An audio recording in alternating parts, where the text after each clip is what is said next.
शांति। प्रातः क्लास चल रहा था 23/9/1964 बुधवार को। दूसरे पेज के मध्य में बात चल रही थी। पतित राज्य को ही रावण राज्य कहते हैं और पावन राज्य को ही राम राज्य कहते हैं।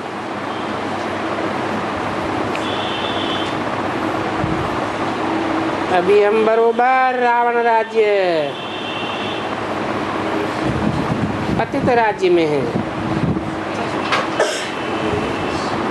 राम राज्य और रावण राज्य तो तुम बच्चों को समझाया गया है कि बरोबर दोनों ही राज्य हाफ एंड हाफ हैं। और रावण कहा ही जाता है विकार को। वि माने विपरीत और कार माना कार्य। जो भगवान ने श्रीमत दी है उस श्रीमत के विपरीत कार्य को ही रावण राज्य कहा जाता है।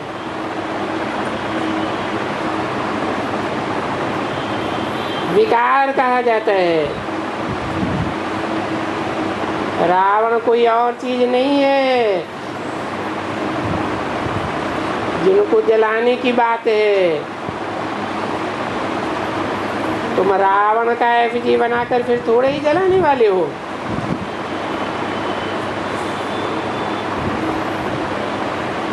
ये यादगार क्यों चल रही है?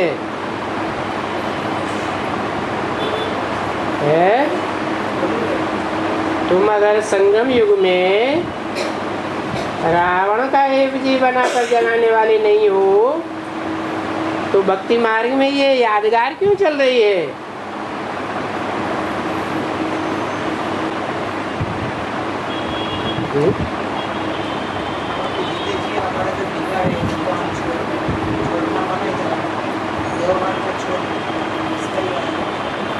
ये अभिमान को छोड़ देंगे फिर एफिजी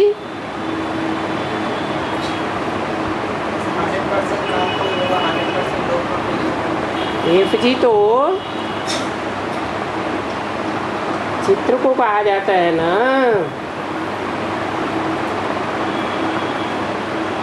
रावण का चित्र बनाते हैं तो कोई तो चरित्र करने वाला है ना। तो भक्ति मार्ग में जो एफिजी बनाते हैं किसकी यादगार है?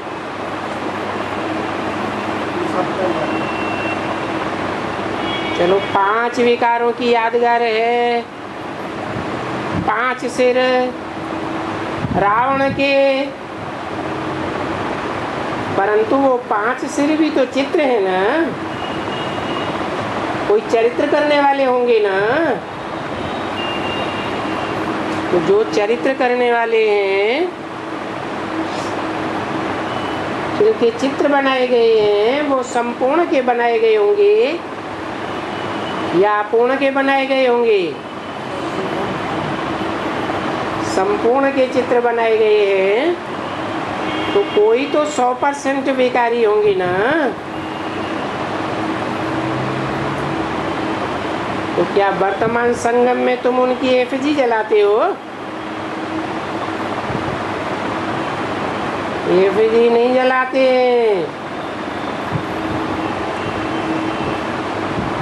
वो चरित्र करने वालों का चित्र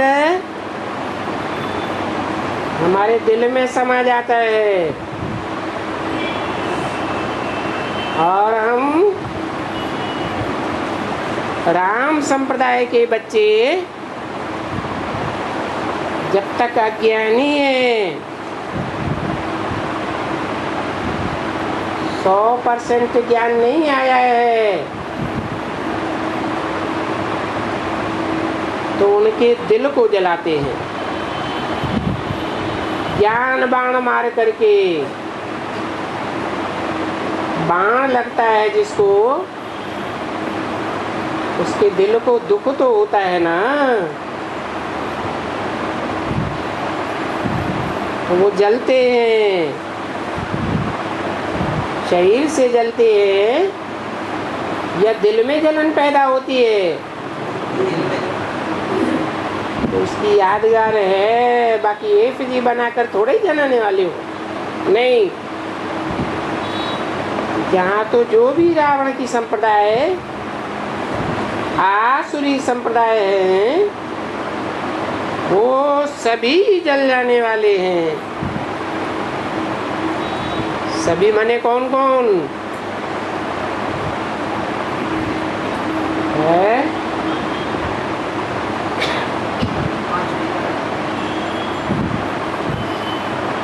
अरे सभी में कोई गिनती होगी या नहीं होगी?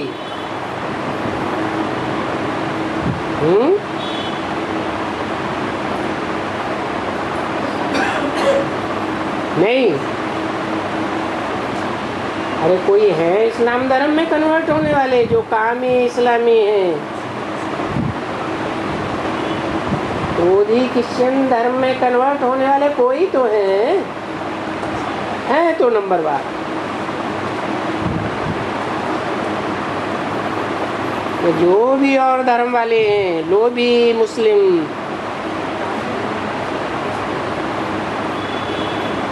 मोही महेश को फॉलो करने वाले,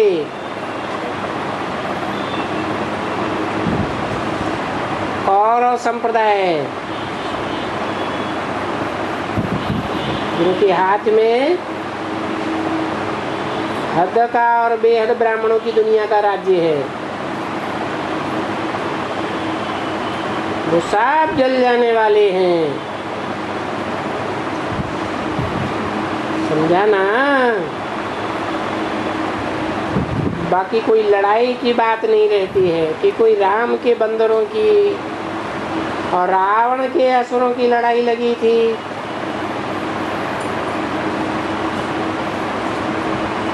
बंदरों की बात नहीं है।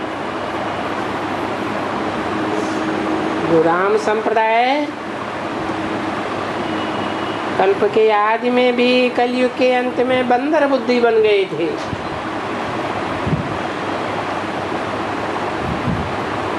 और रावण संप्रदाय असुर बन गए थे,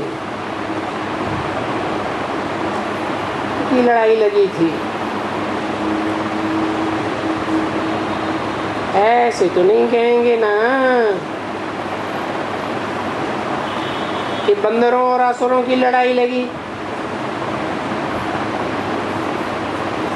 क्योंकि ये गाई हुई है कि रावण की और राम की, यानी आसुरी संप्रदाय की और दैवी संप्रदाय की लड़ाई लगी थी।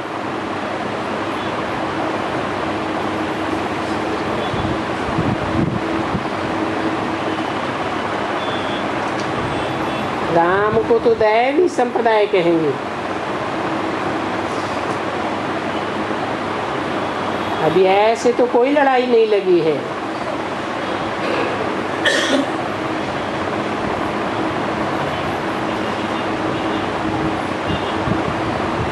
समझाना पड़े कि अगर रावण जीता है तो फिर रावण का राज्य ठहरा।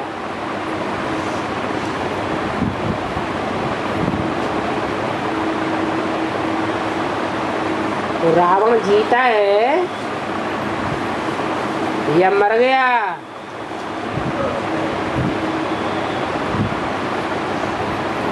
जीता है तो जरूर ये रावण संप्रदाय ठहरे, क्योंकि रावण है पतित बनाने वाला। क्या रावण का काम क्या है? रावण संप्रदाय का काम क्या है?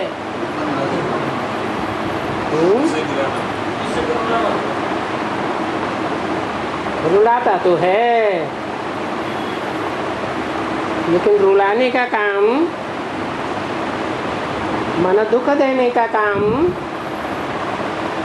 कर्मेंद्रियों से करता है, यह स्वतः ही होता है, कर्मेंद्रियों से करता है। तो कर्मेंद्रियों से दिव्य कर्म करता है या आसुरी कर्म करता है? कर्मेंद्रियों से दुख देना, माना पतित बनाना। कर्मेंद्रियों से ही संबंध जोड़े जाते हैं। संबंध सुख के लिए होते हैं या दुख के लिए होते हैं? और कर्मेंद्रियों से अगर दुख दिया जाए, दुख देना, कर्मेंद्रियों से दुखी दुख देते हैं, तो वो कर्मेंद्रियां, पाप कर्म करने वाली कर्मेंद्रियां तेजवान बनेगी या निस्तेज बनेगी? निस्तेज होती है। निस्तेज होने से क्षरित होती है, क्षरित होने से शक्ति क्षीण होती है, और जब शक्ति क्षीण होती है तो दुख होता है। तो रावण खुद भी पतित बनने वाला है, और संग के रंग में जिनको लाता है उनको भी पतित बनाने वाला है। और राम है पावन बनाने वाला।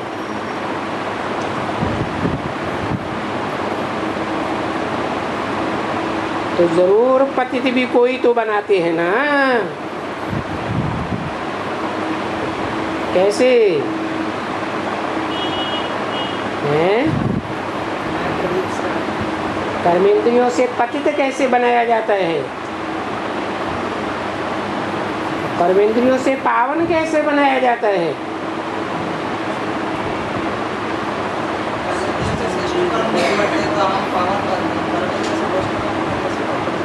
कर्मेंद्रियों से पतित बनाया जाता है असुरों के द्वारा, जिन्हें नाम दिया है दुर्योधन दुशासन। कर्मेंद्रियों से दुष्ट युद्ध करते हैं। प्यार का है, प्यार से या दुष्टता से? दुशासन बनते हैं। प्यार का शासन या दुष्टता का शासन? जोर जबरदस्ती को ही दुष्टता कहा जाता है। तो तुम जानते हो कि बरोबर ये रावण जो सर्वव्यापी है, 5 विकार जो सर्वव्यापी हैं, उनको ही रावण कहा जाता है।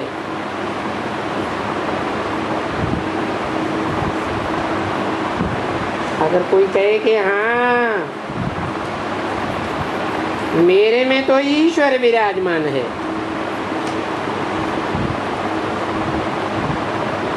कहते हैं ना शिवो अहं, तो तुम ये समझ सकते हो कि जिसमें ईश्वर विराजमान होगा वो ईश्वर कौन सा संप्रदाय बनावेगा? हैं?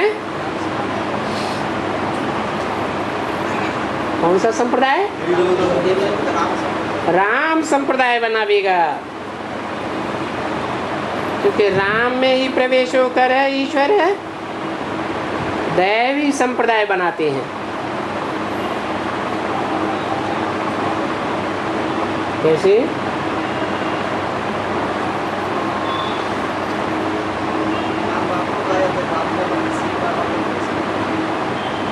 जो मनुष्य सृष्टि का बाप है, निराकारी बाप आत्माओं का बाप है, और साकारी मनुष्य सृष्टि का बाप राम बाप है।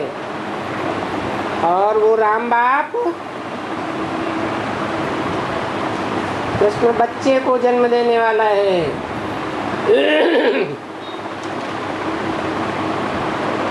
उसमें बच्चा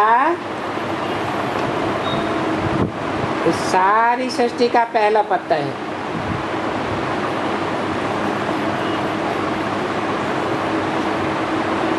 जो पहला पत्ता है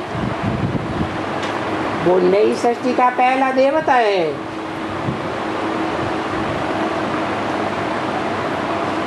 तो पहले पहले देव आत्मा को जन्म देने वाला, उस देव आत्मा की पहले पहले पूजा होती है। किसकी?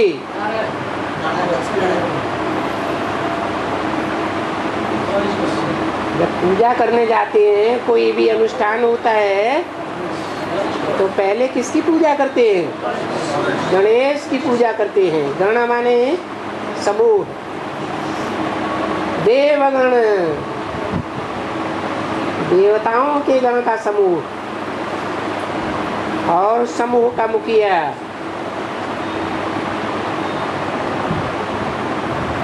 तो जिसमें ईश्वर विराजमान होता है,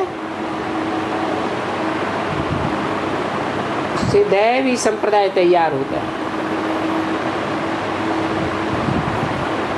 तो उनको आसुरी संप्रदाय तो नहीं कह सकते, उनको जिसमें ईश्वर विराजमान होता है उसको रावण संप्रदाय नहीं कह सकते। क्यों नहीं कह सकते? है क्यों? राम रावण नहीं बनता है क्या? है?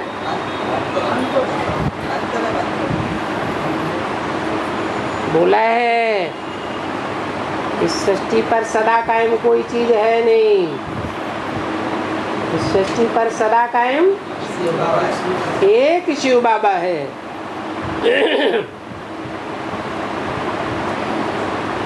तो जिसे शिव बाबा कहा, वो 5000 वर्ष में इस सृष्टि पर कायम रहता है या नहीं रहता है?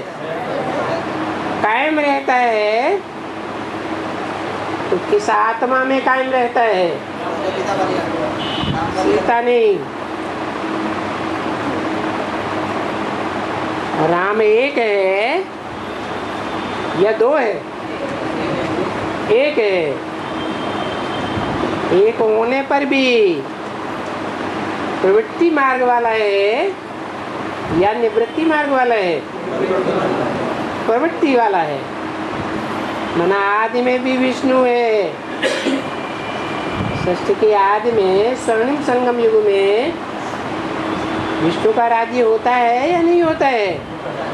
होता है। तो जो आदि में, तो अंत में, कलयुग के अंत में भी वो विष्णु स्वरूप होता है। इसलिए इस सृष्टि पर सदा कायम है। बाकी वो फिर रावण कब बनता है?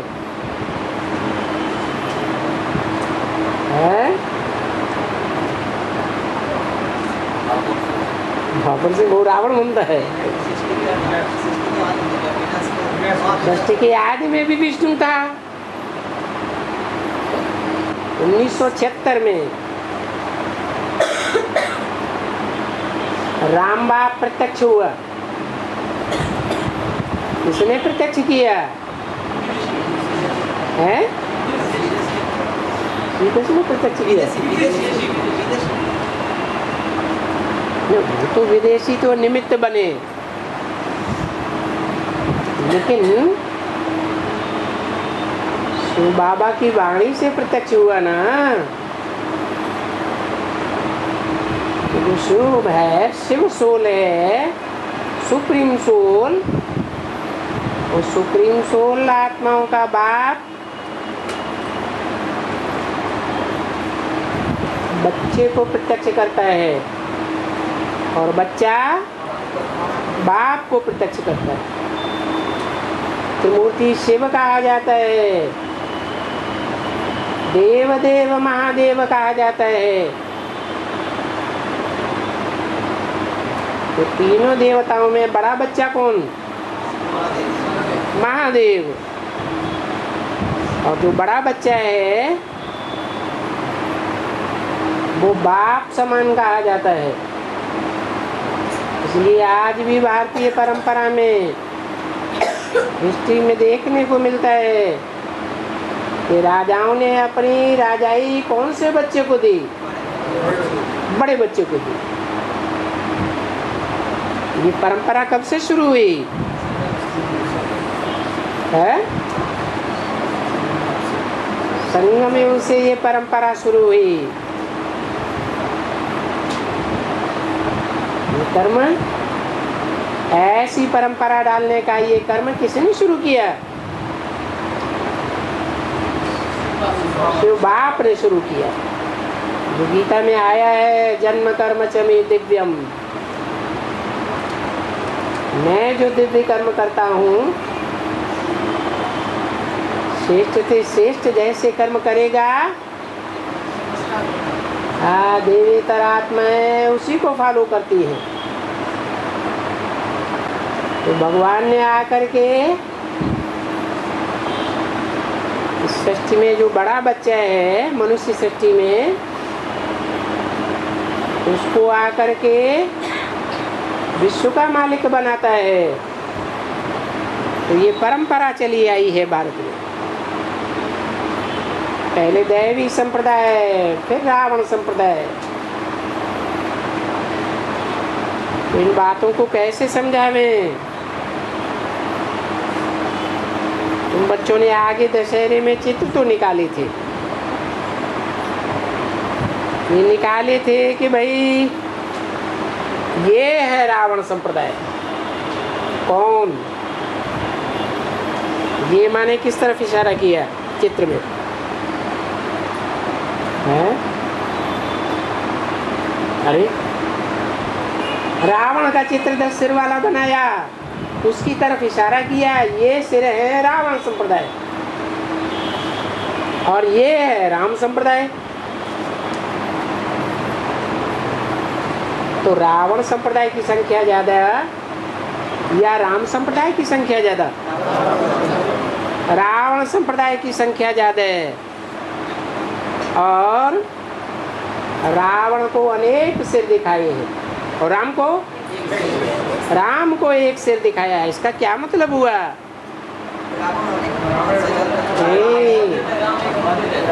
अनेकों को फॉलो करने वाले रावण संप्रदाय, अनेकों की मत पर चलने वाले रावण संप्रदाय, और श्रेष्ठ थे श्रेष्ठ एक की मत पर चलने वाले राम संप्रदाय। तो उनकी तिथि तारीख भी लिखनी पड़ी। क्या कहा? रावण संप्रदाय की शुरुआत कहाँ से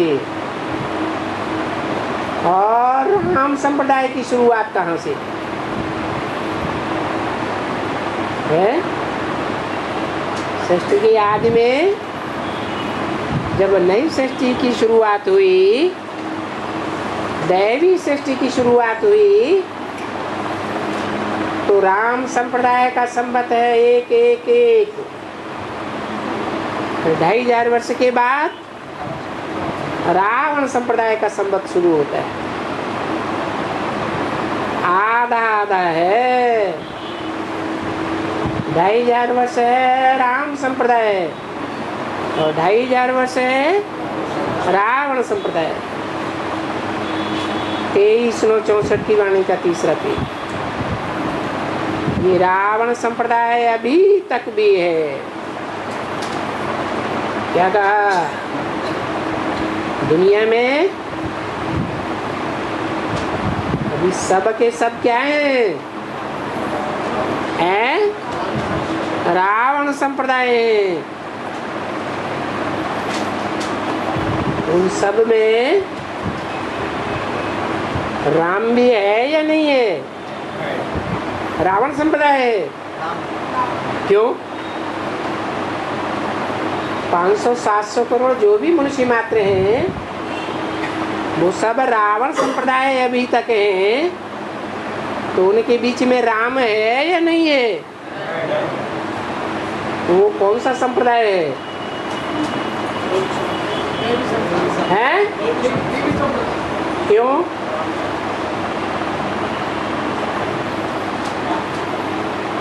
अभी दैवी संप्रदाय की शुरुआत हो गई।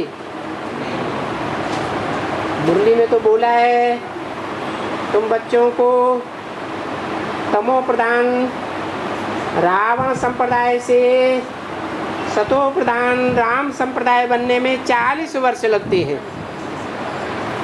कब से? वो 76 से वो 40 वर्ष पूरे हो गए क्या है? तो राम वाली आत्मा को भी कौन सा संप्रदाय कहेंगे? हैं? रावण संप्रदाय कहेंगे। रावण के राज्य में है या राम के राज्य में है? रावण के राज्य में है। फिर भी ईश्वर व्यापी है या नहीं है? है? ईश्वर एक व्यापी है या सर्वव्यापी है? अगर ईश्वर एक राम में व्यापी है तो राम को रावण संप्रदाय कहें? हैं? क्यों नहीं कहें? मैं पतित दुनिया में आता हूँ या पावन दुनिया में आता हूँ? पतित में आता हूँ ना। तो जब पतित में आता हूँ तो पतित कहेंगे या पावन कहेंगे? पहले पतित था मगर आने के बाद तो पावन बन गया। पहले कब पतित था? हाँ बोल बोल। सृष्टि के आदि में पावन था, वो ठीक है। वो तो सभी पावन थे देवताएं। 10 करोड़ देवताएं पावन ही थे, एक राम की बात नहीं। हाँ फिर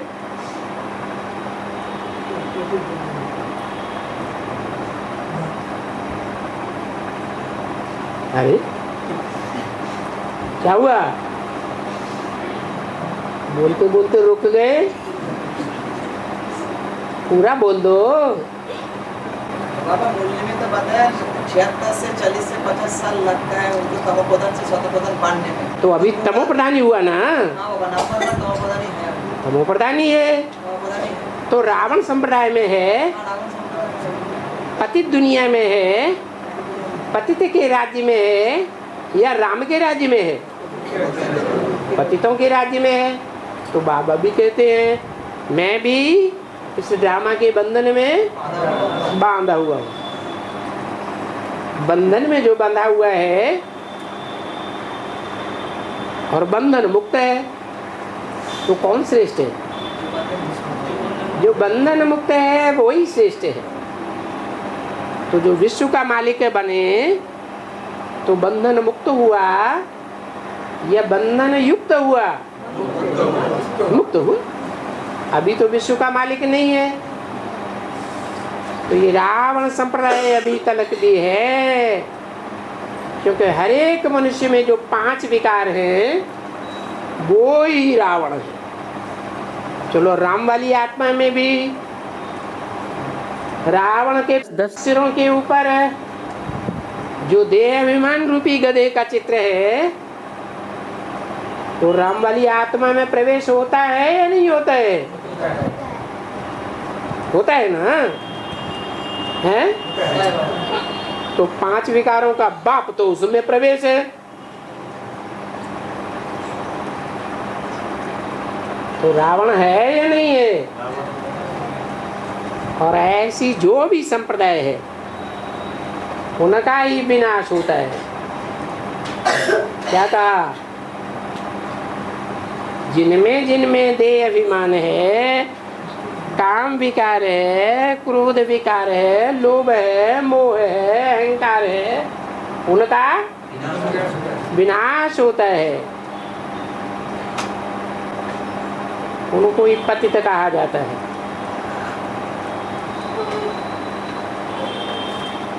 पतित माने है चरित होना। उनको पतित कहा जाता है, माना छरित होना।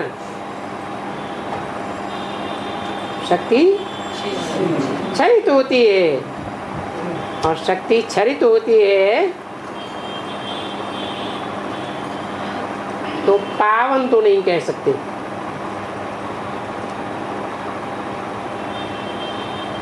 शंकर देवता जिसकी पूजा होती है वो पावन की पूजा होती है या पतित की पूजा होती है? पावन की पूजा होती है। माना दृष्टि भी क्षरित न हो, वृत्ति भी क्षरित न हो, वाचा से भी को वाक्य न निकले, दुख देने वाला वाक्य न निकले, क्षरित न हो, और कर्मेंद्रियों से भी क्षरित न हो।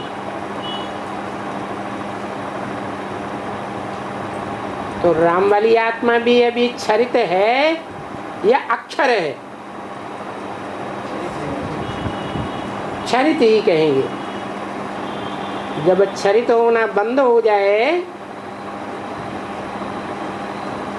तो क्या अंतर पड़ेगा?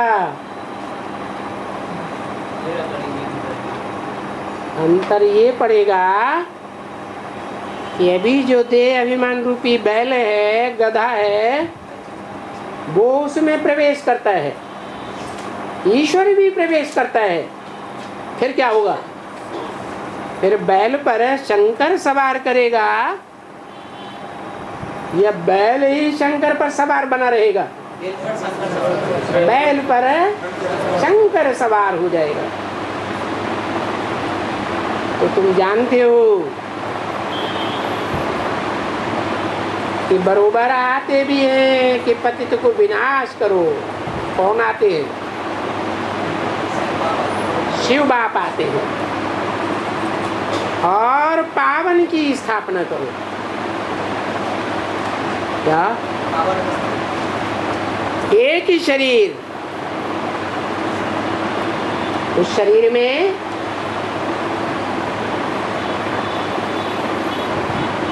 तीनों प्रकार की आत्माएं हैं।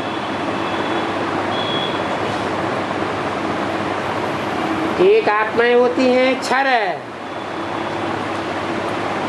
क्षर माना आदि से अंत तक सृष्टि में क्षरित होने का पाठ बजाती है। जब से परम धाम से उतरेंगी सृष्टि के अंत तक ऐसा पाठ बजाएंगी, क्षरित होने का ही पाठ बजाती है। और दूसरी ऐसी होती है जो अक्षर है, मना जिनकी आत्मा सृष्टि के आदि से लेकर के अंतिम जन्म तक भी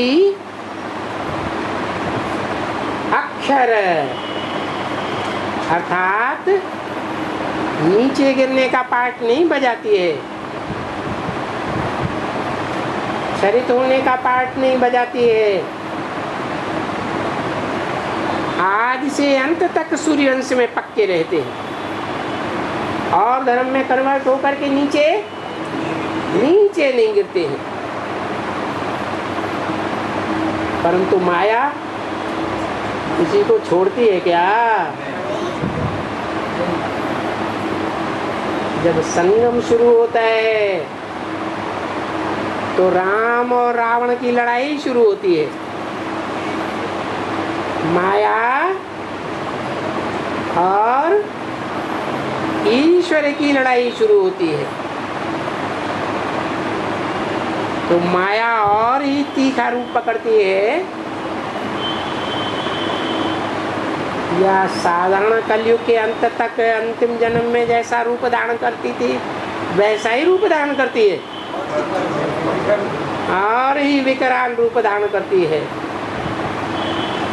ऐसे टाइम पर जो आत्माएं आदि से अंत तक शिव बाबा की सहयोगी है, अष्टमूर्तियां कही जाती हैं, वो भी क्षरित हो जाती है। दूसरे धर्म में माया उनको कन्वर्ट कर लेती है। एक आत्मा है, वो फिर भी क्षरित नहीं होती। अंत तक ध्येयं वा पातयामि कार्यं वा साधयामि। धरत परिये पर धर्म न छोड़िए। भले ऐसी स्थिति आ जाए जैसे यज्ञ के आदि में हुई थी, सारी दुनिया एक तरफ और एक आत्मा दूसरी तरफ। तीसरी आत्मा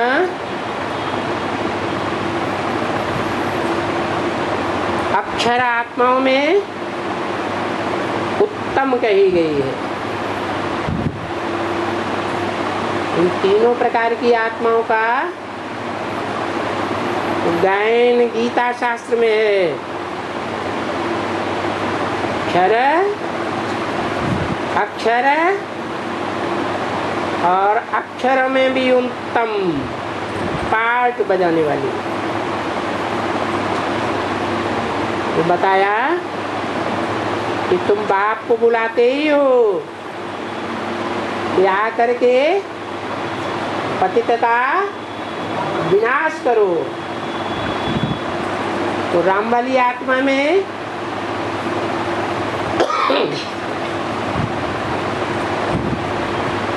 वो अक्षर आता है,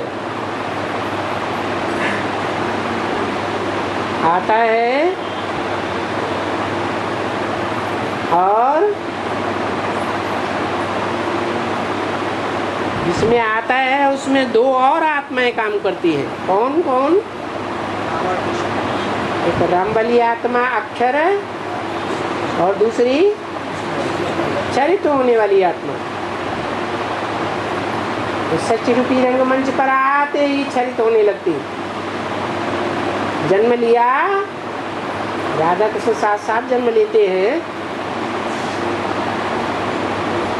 या देर में अंतर से जन्म लेते हैं?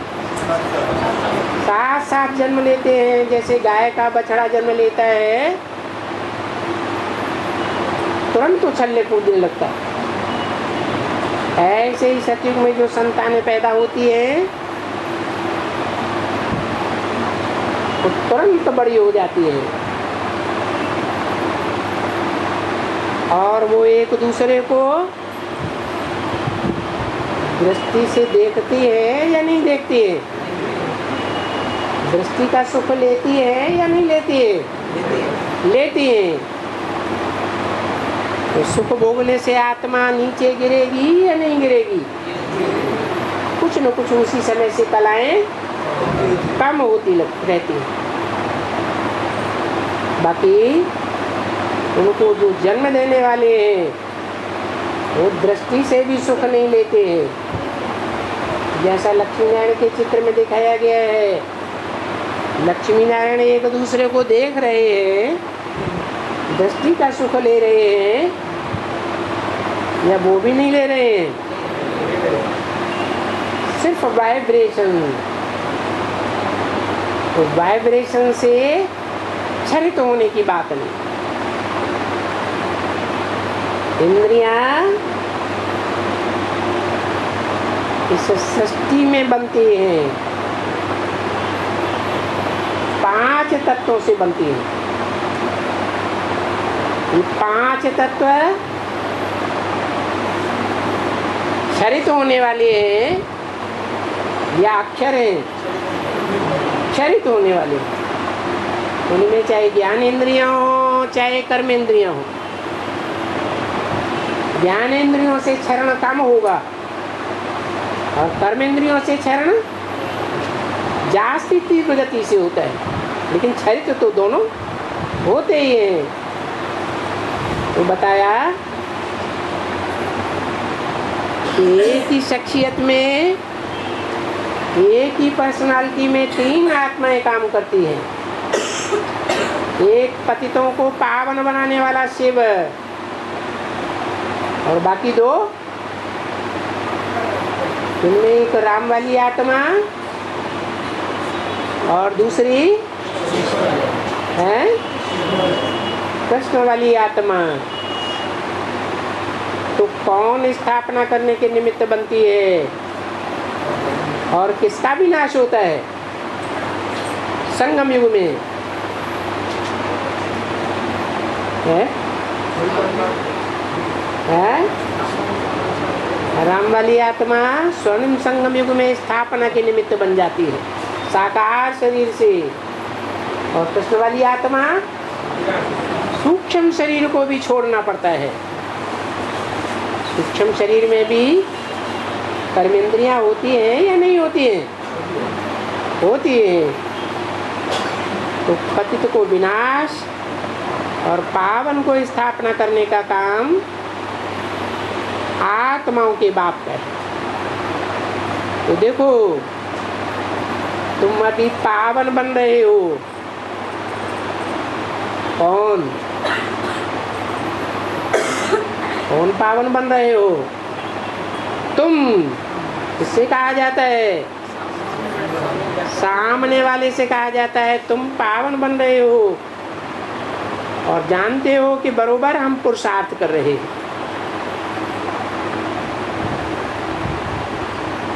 पावन भी कब बनेंगे? कब मालूम पड़ेगा कि तुम सभी पावन बन गए? तुम एक की बात नहीं, तुम सभी पावन बन गए। जब तुम पावन बन जाएंगे तब फिर ये जो रावण संप्रदाय है उनको आग लगेगी। क्या? कब होगा ऐसा? हैं?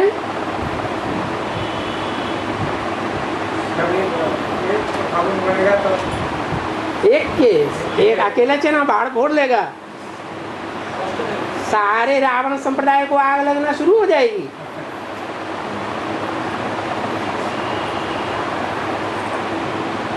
पीछे सतयुग में तो कोई ये विधि नहीं बनाएंगे।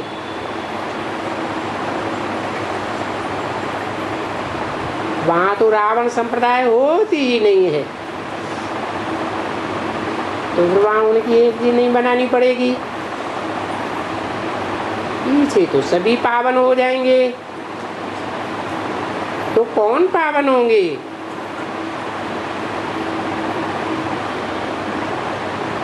हैं? हाँ, जो बाप के सामने आकर पढ़ेंगे, दो अक्षर भी सुनेंगे, बाप के सामने आकर जो सुनेंगे, जो देखेंगे, उनके मुख से क्या निकलेगा?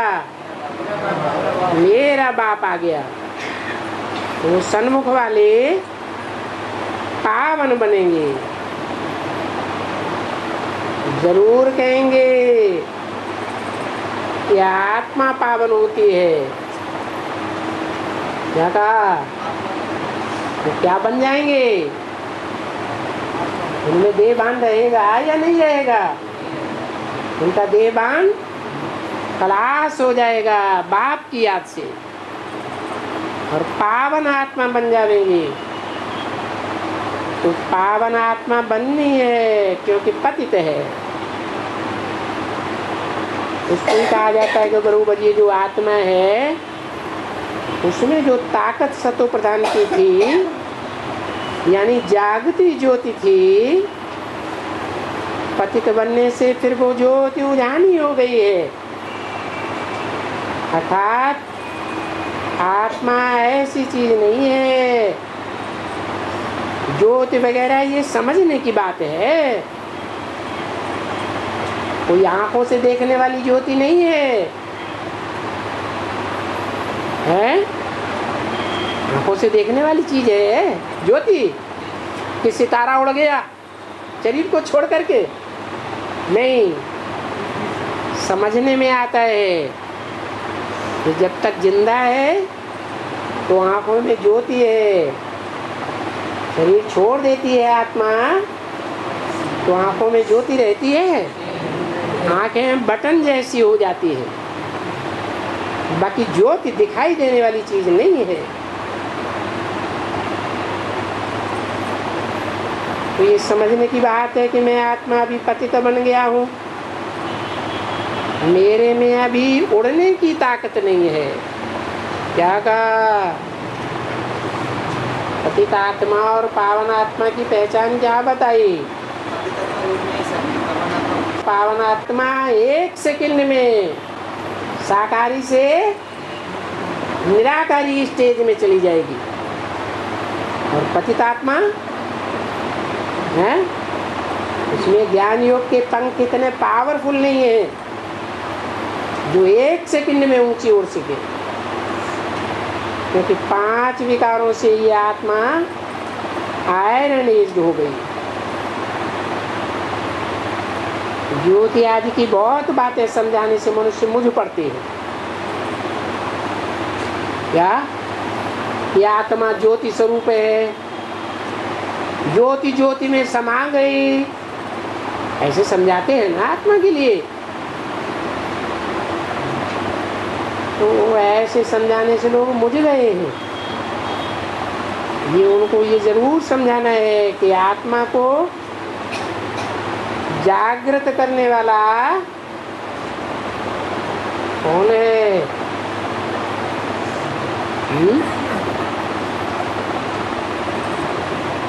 आत्मा को जागृत करने वाला दीपावली मनाते हैं, मनाते हैं। तो दीपावली जब मनाते हैं तो सारे दीपक एक साथ जल उठते हैं। तो कोई दीपक पहले जलता है, कौन सा है? धर्मराज का दीपक कहते हैं पहले जलाया जाता है, धर्म का राजा। तो ये सभी कहते हैं कि बरोबर ज्योति स्वरूप परमपिता परमात्मा आएंगे।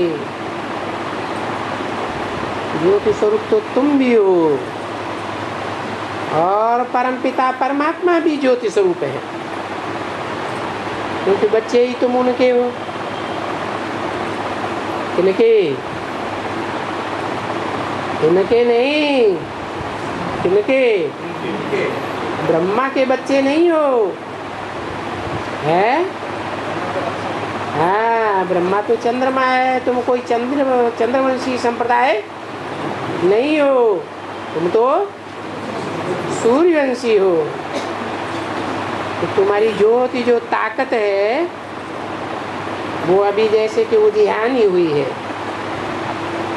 क्योंकि उसमें संग के रंग से 5 विकारों की खाद पड़ गई है। बाकी जा करके एकदम जरी जैसी फिर दृष्टांत देते हैं। जब मनुष्य मरते हैं तो 12 दिन तक दीवा जलाते हैं।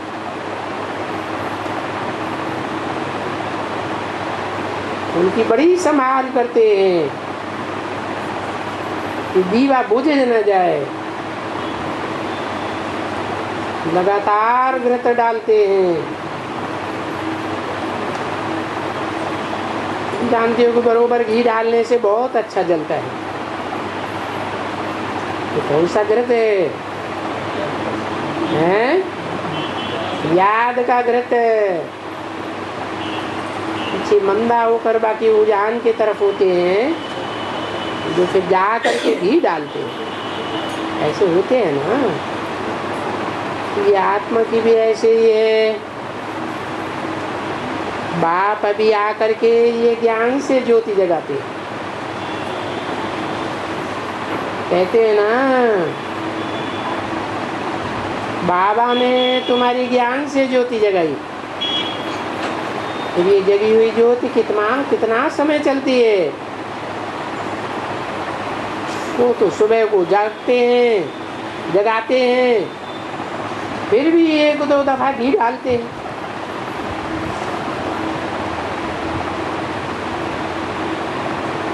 नहीं तो रात को जगाते हैं, जब मरते हैं तो वो सारा दिन जगाते रहते हैं। तो अभी तुम ये जानते हो कि अभी तुम्हारी ज्योति जग रही है, जगते जगते फुल जग जाएगी। फिर उस ज्योति को बुझने में तुमको 5000 वर्ष लग जाते हैं। क्या कहा है? 5000 वर्ष पूरे लग जाते हैं। जबकि फिर बाप आए करके तुम्हारे में ज्ञान का घृत डालते हैं। समझा? अभी तुम हर एक जीवात्मा की ज्योति जग रही है। अच्छा, फिर ये ज्योति बुझाने में यानी बहुत कम आ जाएगी जब ज्ञान घृत डालें। फिर उनको 5000 वर्ष लग जाते हैं। तो फिर ज्योति बुझाती जाती है, कलाएं कमती होती जाती हैं, क्योंकि एक जन्म पास्ट हुआ, थोड़ी कला कम हुई, तो बहुत थोड़ी थोड़ी कला ऐसे कमती होती जाती है। तुम जानते हो ये भी हमारी ज्योति जगती है। फिर यहाँ भारत में सतयुग में घर घर में सोजरा होगा।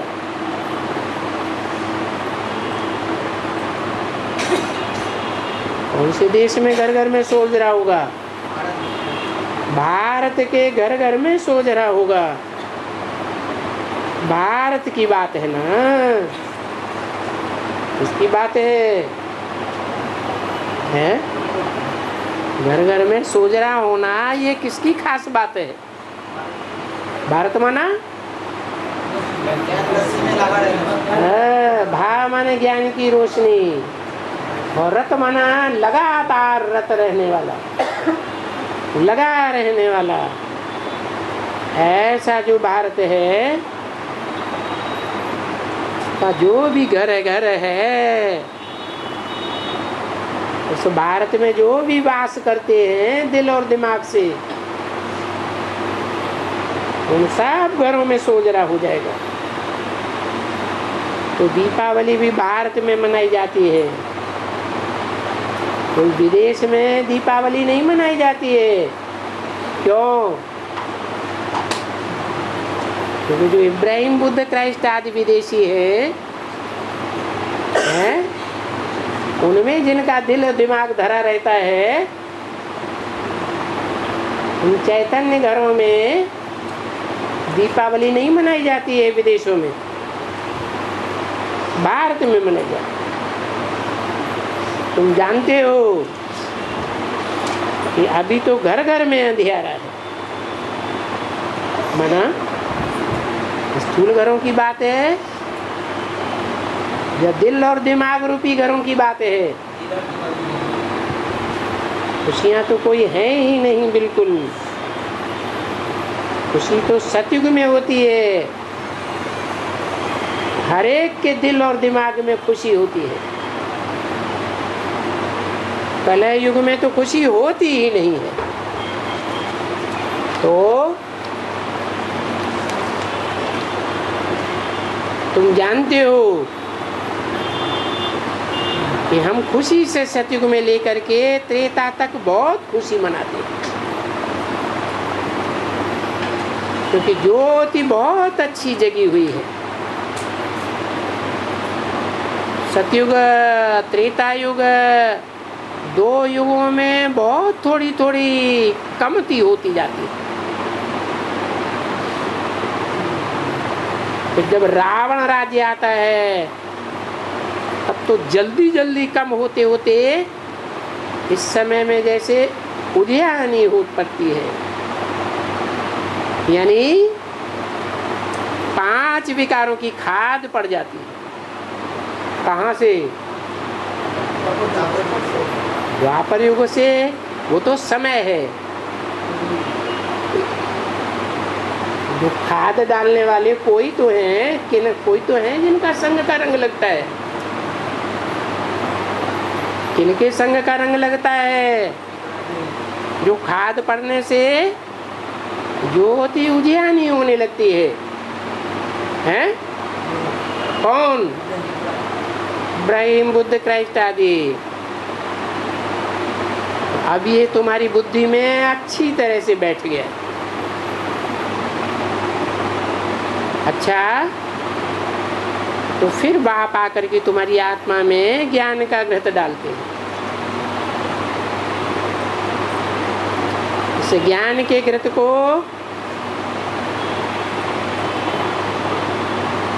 याद का घृत भी कहा जाता है।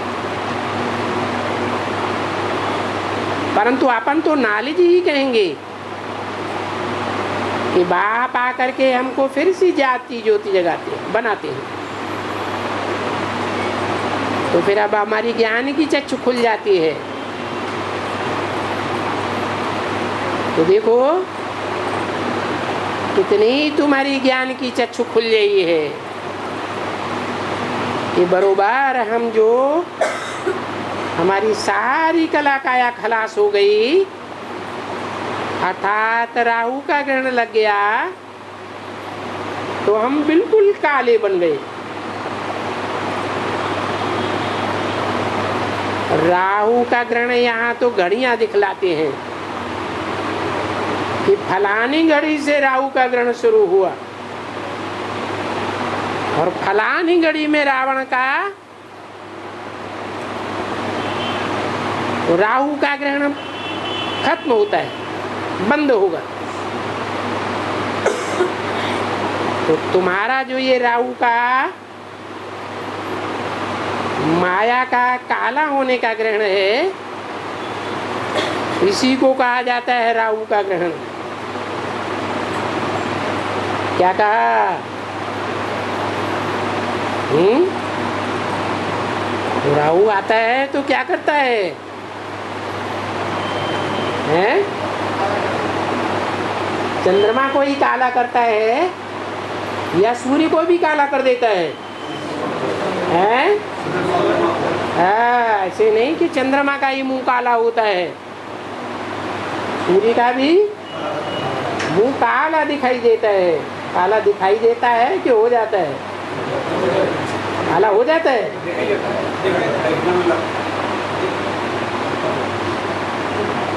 कोई दूसरा रंग नहीं दिखाते हैं, काला। तो तुम जानते हो कि तुमको काला होने में कितना समय लगता है?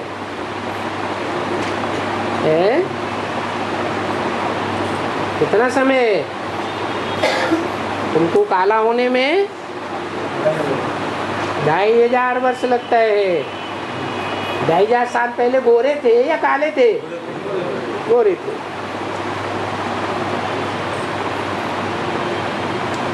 ओम शांति।